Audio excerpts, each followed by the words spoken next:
Welcome back. Quick touch base on Group B. We'll cover it in depth. Obviously, the distributions have already been announced, being paid today. But as far as how the distributions looked, they're pretty close to one another from a percentage perspective. Facebook and JPMO are a bit low at 2.86% and 1.6%. I guess JPMO, you'd always expect it to be a bit low because it's not a very volatile name, but FBY was a little low, under 3%. But other than that, everything else was like between the 4 and 5% range, very close together. Overall, PLTY, probably the most disappointment just because it had such a huge distribution. But I want to take a look at that and just offer my thoughts. And then look at Babo as well, something that's not very well covered, but paid out a decent distribution. And Alibaba, the underline's been on a roll lately. So just take a look at that one and how it's structured. I know they've been moving their contracts around as the Baba stock price has flown. Kind of want to take a look at that strategy that they're using and how that the components of that ETF have been trending over time. I guess first, I just want to jump into PLTY. PLTY, clearly you can see the distribution from 749 down to 244, which is not the lowest, but second lowest, it looks like, since inception date. That said, PLTY has been a very good investment. It started with a starting balance of 50. You can see we're up to over 110, between 110 and 120 for a total return. And actually with this one, the cumulative dividend actually is over $50, so $50.84. So if you would have bought in late 2024, you've already gotten all your money back via cumulative distribution. So I don't think anybody can argue this was a bad investment. Quite good investment, actually. But as far as how they're structured currently, PLTY, I guess I'll dive into how they're structured and I'll just offer my opinions on what their dividend is.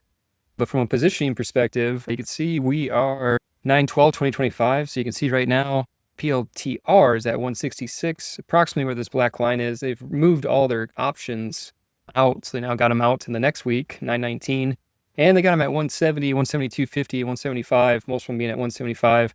But they have credit spreads. So they're also buying starting at 177.50 and going all the way up to 185, with most of them bought at 182.50.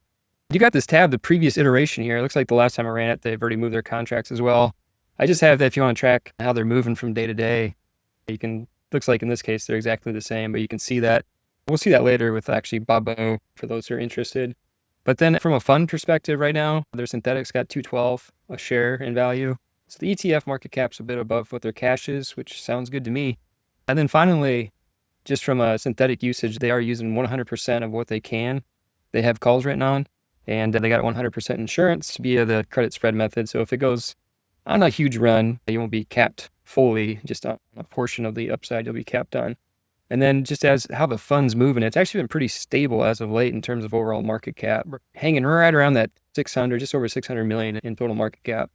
Jumping into kind of their distribution, it was somewhat low at 212, at least relative to past, but something that I guess just influences me is you can see like last time they had their last distribution where they paid out that massive distribution. They had $58.66 of cash and they paid it out. It went down to $52.62. I think it was like, what did I say, $7-some distribution. This time they actually had more cash than they did last time. You can see they had $61.94 after cashing out some of that synthetic gain to pump their cash position up. So they could have, I guess, correct me if I'm wrong, they could have paid a very large distribution again. However, I think they want to keep the distribution low because after that last distribution, you can see the ETF value went down from 70 to the high 60s. And then as the Palantir synthetic somewhat lost some value through there, the ETF went down to the 60 range. Their choice here to pay a lower distribution, I think, is just to keep the ETF price above 60 because they clearly could have paid. Their cash position right now is very good at $58.50, even after the cash distribution for the latest distribution is paid. Cash positioning, they're good. They're just, I think, with the synthetic going down, following the PLTY stock going down slightly, I do believe that was their goal. So a future distribution is definitely possible. Just looking at the PLTR stock quick. So if you look at the PLTR stock for the last month or so, it clearly went from like 190s, and then September 5th is in the 150s, and we're back up to the 160s again. So when it went from the 190s to the 150s, clearly the synthetic lost a lot of value, taking the ETF price down, and right now they are favoring keeping the ETF price higher rather than paying out that large distribution. That said, if you're bought into PLTY since the inception date, you've already gotten all your money back, so I don't think there's too much to complain about from that perspective. And then jumping into probably one that's not widely held, Babo, obviously built on the Baba underlying stock. Distributions per share, pretty standard this month at almost 80 cents. And then over time, cumulative distribution already up to $11.16. We've gotten about a little over half our money back if you were an original investor. Your ETF's still worth $16.83. I guess I can check the exact price, but as of the last distribution. So total return, we're almost up to, let's see, $8. So doing pretty well there. 40% return total, roughly. As far as what they own currently, just want to jump into that quick. I bring Babo up mainly because you can see how it's moving. Maybe I should go back. The underlying stock of Baba has been on a pretty good roll lately with it. I think the news being Baba and some of the Chinese companies are starting to build their own chips. So there's some optimism there. So yeah, I'm just looking at the price. We've gone from like the 120s as of late August up to about 153. So Baba, the underlying stock, has been on a good move, 115, 143. That's the dividend distribution, but even higher today.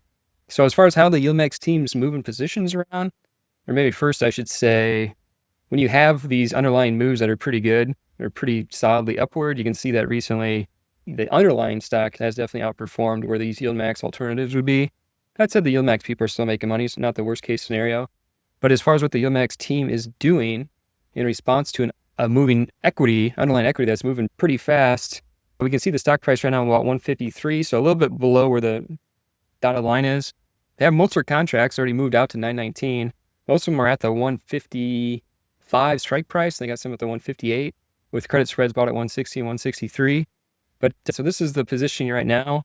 You can see previously, so this was like the day before, they basically bought back all these 9, 12, 20, 25 options, which they had them sold at 146, 147, but they had the credit spreads, thankfully, at 149 and 150.